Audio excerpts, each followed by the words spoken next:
Hello students. तो last जो हम लोग डिस्कस कर रहे थे वो किसके बारे में कर रहे थे कि अर्थक्वेक के क्या कॉजेज हैं। ठीक है, धरतीकंप थवा ना कारण सूच है। तो वह कारण हमने किए इसके अंदर। एक तो कौन सा किया, जहाँ पे ज्वालामुखी प्रस्फोटन होता है। ठीक है, पहला कारण वो है। दूसरा जो है स्थरभंगनी क्रिया। ठीक है, जहाँ पे स्थरभंग की क्रिया होगी वहां पे। तो we have discuss two causes of earthquake. First is the volcanic eruption and second is the faulting और द फोल्डिंग प्रोसेस। ठीक है, जहां पे भी फॉल्टिंग एंड फोल्डिंग प्रोसेस होते हैं पृथ्वी की सतह पे, वहां पर आपको अर्थक्वेक जो है देखने के लिए मिलते हैं। फोल्डिंग एंड फॉल्टिंग प्रोसेस के अंदर मैंने तुम्हें इंडिया के अंदर एग्जांपल्स भी बताए कि भारत का जो हिमालय पर्वत वाला जो क्षेत्र है, ठीक है, वहां पे क्योंकि वलित पर्वत है, वो फोल्डेड माउंटेन्स है, इस वजह से वहां पे जनरली आपको भूकंप के झटके महसूस करने को मिलते हैं। इसके अलावा हम नॉर्थ ईस्टर्न स्टेट्स की बात करें, उत्तरी पूर्वी जो राज्य हैं जैसे कि असम है, अरुणाचल प्रदेश है, मेघालय है, नागालैंड है, सिक्किम है, मिजोरम है, तो यहाँ पे भी आपका हिमालयास का विस्तार होने की वजह से, हिमालयास का डिस्ट्रीब्यूशन होने की वजह से आपको यहाँ पे इस प्रकार के जो धरतीकंप है वो देखने के लिए मिलते हैं।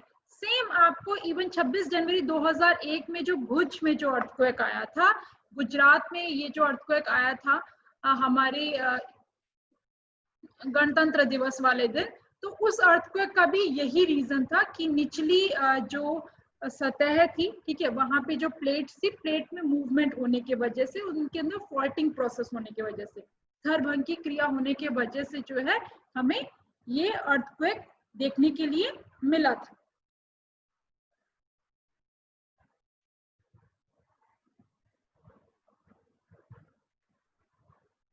थर्ड जो रीजन है, तीसरा जो कारण है जिस वजह से धरतीकंप आते हैं, वो है आपके आइसोस्टेटिक डिस्टर्बेंसेस या भू संतुलन में अव्यवस्था।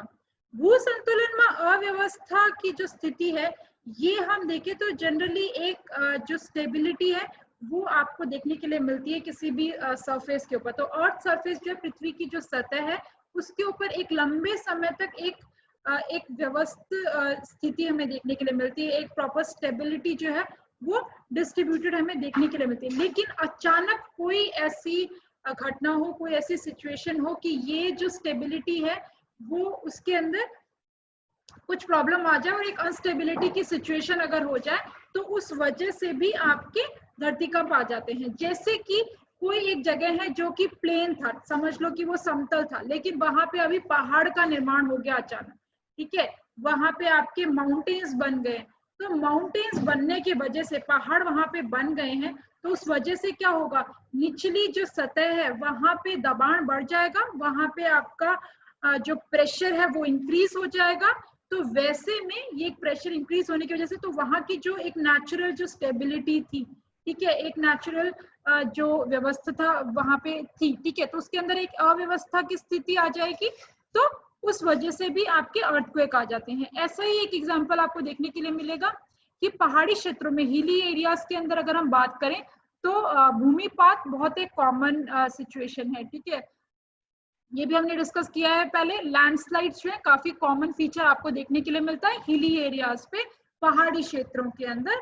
ऐसे ही आप हायर एल्टीट्यूड के हिली एरियाज में जाएं, ठीक है, ऊंचाई वाले पहाड़ों पे जाएं 6000 से मीटर की ऊंचाई पे, तो वहां पे स्नो एवलांचेस कॉमन है, हिमपात जो है वो काफी कॉमन है।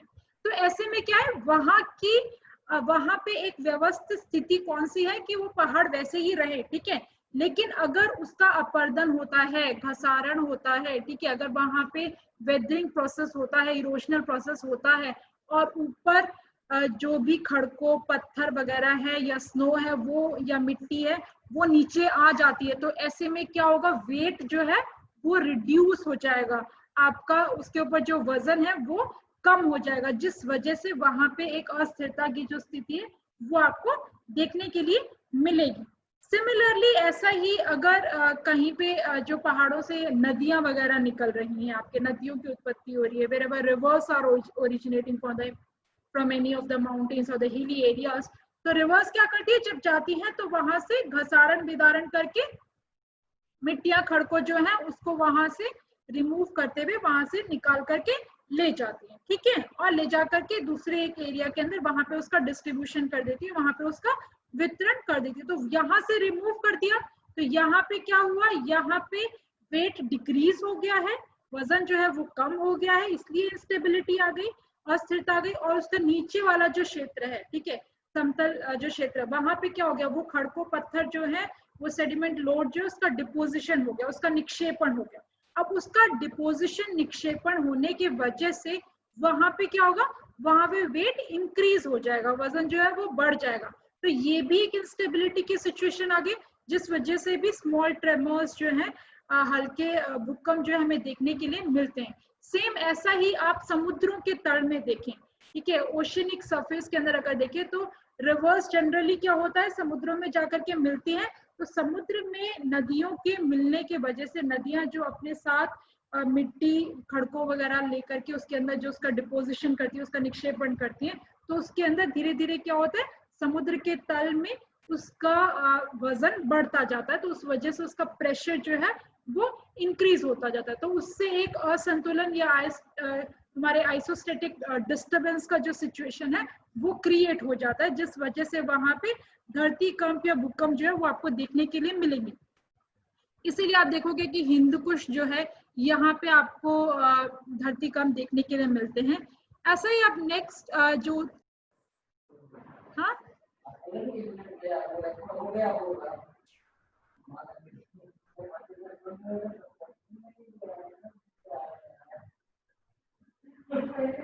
तो वो ट्रिम करना पड़ेगा, आ गया, हाय फिर से बनाना पड़ेगा वीडियो, है उतने मिनट का कर दूंगी अपलोड, और क्या, मैं नहीं फिर से बनाने वाली। और 15 मिनट के लिए मैं इसको दोबारा बनाऊं, आगे से शुरू।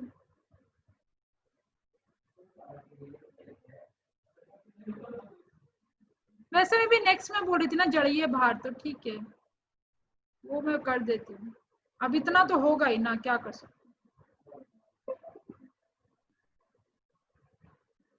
हाँ हाँ हाँ हाँ हाँ